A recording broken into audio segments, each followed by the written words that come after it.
Hello বন্ধুরা, তো the green life চ্যানেলে তোমাদের সবাইকে স্বাগত। তো দেখো, আজকে আমি সবজির চারা বসাবো। তো তার জন্য আমি মাটিটা প্রস্তুত করছি। তো কি কি উপাদান দিয়ে মাটিটা প্রস্তুত করছি সেটাই তোমাদেরকে দেখাবো, আর কীভাবে আমি কি সবজির চারা আমি বসাবো সেটাও তোমাদেরকে দেখাবো। দেখো, প্রথমে আমি নিয়ে নিয়েছি বাগানের সাধারণ মাটি 20%, কিচেন কম্পোস্ট নিয়েছি 50%, ছাই নিয়েছি 10%, বালি নিয়েছি 5%, আর নিমখোল নিয়ে নিয়েছি 15%। নিমখোলটা এক্ষেত্রে আমি বেশি ব্যবহার করেছি, কারণ মাটিতে নানা রকম ফাঙ্গাস, তারপরে শীতে প্রচুর পরিমাণে মাটির মধ্যে পোকামাকড় হয়, তো সেই জন্য আমি নিমখোলটা 15% নিয়ে নিয়েছি। তো এই কটা উপাদান আমি ভালো করে মিক্স করব। মিক্স করে তারপরে আমি একটা টবে সবজির চারাটা বসাবো। তো কি সবজির চারা বসাবো সেটা আমি তোমাদেরকে পরে বলছি। আগে আমি মাটিটা প্রস্তুত করব, তারপরে আমি বসাবো সেই সবজির চারাটা, তখন তোমাদেরকে বলবো। তো তোমরা তো জানোই নিমখোল গাছের পক্ষে কিন্তু কতটা উপকারী। নিমখোল কিন্তু প্রায় 6 প্রজাতির মাটির পোকা, উইপোকা দমনে কিন্তু সক্রিয় ভূমিকা রাখে আর কি। সাদা পিঁপড়ে থেকেও কিন্তু রক্ষা করে গাছকে। নিমখোল মাটির বিভিন্ন ব্যাকটেরিয়া, নাইট্রোজেনীয় যৌগগুলিকে নাইট্রোজেন গ্যাসে রূপান্তর করতে বাধা দেয়। নিমখোল কিন্তু মাটির উর্বরতা বাড়ায়, ছত্রাকনাশক হিসাবেও কিন্তু এক যুগান্তকারী ভূমিকা পালন করে থাকে। নিমখোলের যেসব উপাদান রয়েছে সেগুলো হলো potassium, nitrogen, phosphorus, sulphur, carbon, magnesium, calcium. এই কটা উপাদান কিন্তু প্রচণ্ড পরিমাণে আর কি আছে। এই উপাদানগুলো কিন্তু গাছের বৃদ্ধিতে ভীষণভাবে সাহায্য করে।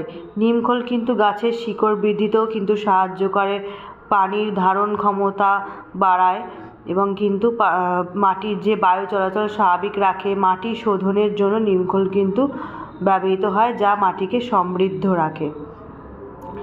তো বুঝতেই পারছো নিমখোল গাছের জন্য তাহলে কতটা উপকারী।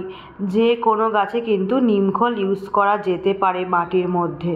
এরপর দেখো, আমি ছাই নিয়ে নিয়েছি 10%। ছাই কিন্তু মাটির মধ্যে দিলে কিন্তু মাটির উর্বরতা শক্তি আরও বৃদ্ধি পায়।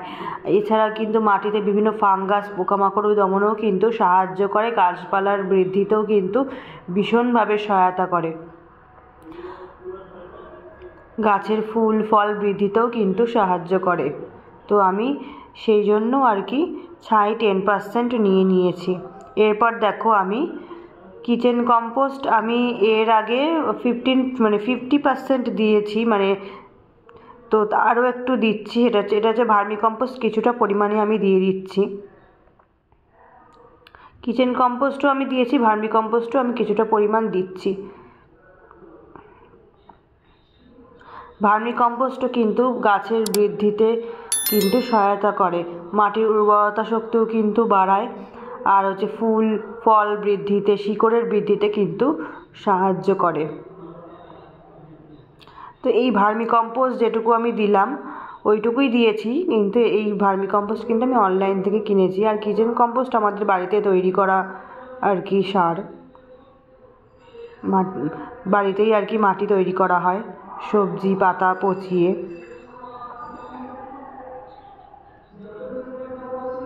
কারণ আমাদের বাড়িতে প্রচুর গাছ আছে, এতই গাছ যে বাড়িতে কোনো আলো আর কি আসে না, রোদ লাগে না বাড়িতে কোনো, সারা পুরো বাড়ি আমাদের আর কি ছাওয়া জায়গা। তো প্রচুর পরিমাণে গাছ আর কি। তো সেই গাছের পাতা পড়ে, সেই পাতাই আর কি এক জায়গায় জড়ো করে রেখে সেই পাতা পচানো হয়। সেই পাতা পচা সারই কিন্তু গাছে ব্যবহার করা হয়। আর এর সাথে সবজিও আলাদাভাবে পচানো হয়। অনেক সময় পাতা পচার মধ্যেও সবজি আর কি খোসা দেওয়া হয় একসাথে কম্পোস্ট হওয়ার জন্য। এরপর দেখো, আমি একটা টব নিয়ে নিয়েছি। সেই টবে দেখো অবশ্যই ছিদ্র করা আছে। তারপরে অনেক মাটির ভাঙা টুকরো নিয়ে নিয়েছি, সেই ভাঙা টুকরো টবের তলায় দিয়ে দিয়েছি ছিদ্রের উপরে। এরপর আমি পাতা নিয়েছি, অনেকটা বেশি পরিমাণে পাতা নিয়েছি, যাতে সেই পাতা পচেও সার তৈরি হয়ে যায়, যেটা গাছের উপকারে লাগে। তো এরপর দেখো, যে সবজির চারাটা আমি আজকে বসাবো, এটা কিন্তু একটা ওলকপির চারা।